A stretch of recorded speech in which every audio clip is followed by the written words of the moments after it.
On va enchaîner avec un sport, on va dire, cérébral. Cette fois-ci, c'est un concours plutôt original dont la finale mondiale est organisée ce soir au Sénégal, à Dakar. Ça s'appelle Ma thèse en 180 secondes. C'est une sorte de concours d'éloquence, mais pour les scientifiques. Il s'agit de raconter, en fait, de façon simple, la plus simple possible, et en 3 minutes, s'il vous plaît, 3 minutes maxi, le sujet d'une thèse, souvent complexe, on imagine. Alors, en juin dernier, Tom Mebarki avait gagné la finale pour la France. Pierrick Becquet est allé le rencontrer, cet étudiant marseillais, juste avant qu'il ne parte pour le Sénégal. Vous allez le voir en plein entraînement.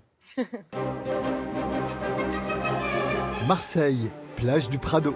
Tom, 25 ans, doctorant en musicologie, est un passionné d'opéra. Son sujet de recherche porte sur l'œuvre du compositeur italien Rossini. Malgré sa belle voix de contre-ténor, ce sont ses talents d'orateur qui seront mis à l'épreuve dans quelques heures à Dakar pour la finale.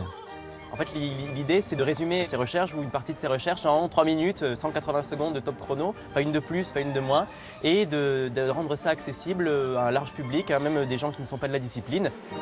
Ce matin, Tom est attendu sur le campus Saint-Charles où il doit répéter le texte de sa thèse avec ses 2 coachs, Delphine et Olivier. Top chrono. Bon, là, je lance le chrono, Tom. Je travaille sur les compositeurs morts qui, en leur temps, eux, étaient de vrais rockstars. Et c'est notamment le cas d'un certain Gioacchino Rossini, que j'aimerais aujourd'hui vous présenter un peu comme le Shakira de l'opéra. Tom, tu vas accentuer ce ton super pédant que tu as au début, d'accord? Et tu en fais des caisses. Puis l'avantage avec ce côté pédant, c'est que souvent tu prends un peu plus ton temps, tu prends tes repères, tu vois, voilà. Oui. En fait, c'est une phrase qui résume effectivement notre conception actuelle du temps. Un temps qui est fléché et pourtant infléchissable. Là, 3 minutes, il faut être synthétique. C'est l'idée de paraître le plus naturel possible. Pas jouer forcément un personnage ou pas se mettre en représentation, de faire quelque chose d'artificiel, mais vraiment parler aux gens comme si on parlait entre amis ou en tout cas être spontané. En gros, Rossini et Lady Gaga, ça sonne pas pareil, hein. En juin dernier, Tom a remporté la finale française de Ma thèse en 180 secondes. Premier sur 600 doctorants. Vous savez, je voulais être rockstar. Nous avons demandé à un spécialiste de l'art oratoire, Stéphane André, ce qu'il pense de sa prestation. Vous pouvez remarquer que l'orateur est toujours un peu en avant. La voix est donc toujours projetée un peu dans le nez, comme ça. Elle est assez fluette, n'est-ce pas? Et par conséquent, le son ne passe pas très bien. Ce qui me plaît, c'est la facilité de l'articulation, l'envie de convaincre. Il est dans l'action vers son public. Et bien, mon travail consiste effectivement à démontrer la proximité. Il est à la portée de tous de s'exprimer en public.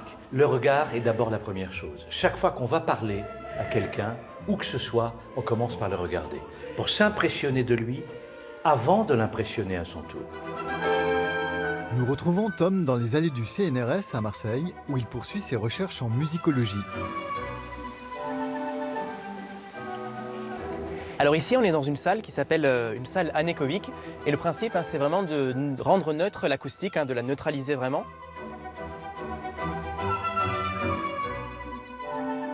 C'est ici l'endroit idéal pour écouter du Rossini.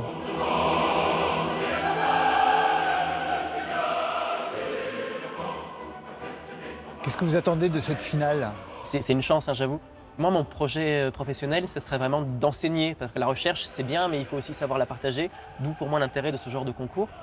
Et mon objectif, c'est d'être enseignant-chercheur à l'université, maître de conférences, et puis plus si affinité, quoi. Mais en tout cas, voilà, en tout cas, dans l'enseignement, ça c'est sûr.